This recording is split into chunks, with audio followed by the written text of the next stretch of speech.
I phoned Trumbull, Connecticut on the 11th because I became aware they were having a Narcan training session that day put on by EMS. When I phoned, I got a hold of Barbara, not knowing that she's just retired. And we had a short conversation. She was busy at the time, so I phoned City Hall and recorded that conversation too. I'm wondering why the news article, the video, and the print, and the EMS article says CPR. There was no mention anywhere of rescue breathing. Right down here at the bottom here. A brief CPR refresher course. Well, a breathing emergency is just that. It's a breathing emergency. When laypersons see CPR, they automatically think chest compressions. Well, that's totally wrong.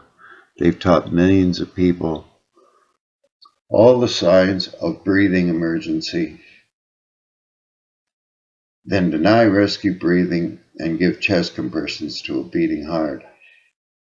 So not only overdoses are winding up in the morgue, anyone with any of the hundreds of causes of breathing emergency. They've taught millions of people to do that. And word of mouth in the press, it'll all be CPR. Well, that's not first aid. There's over 1 million people taken to the hospital in this province, population 15 million per year with a breathing emergency. There's less than 15,000 out of hospital cardiac arrest the only time you use CPR. And EMS knows this because they show up all the time. Oxygen, rescue breathing. Because cardiac arrest is a very rare event. So you never ever confuse the layperson because they follow orders. EMS told me to do that, so I do it. Anyway, if you don't have Narcan, it's just rescue breathing. Narcan doesn't always work. It's not magic.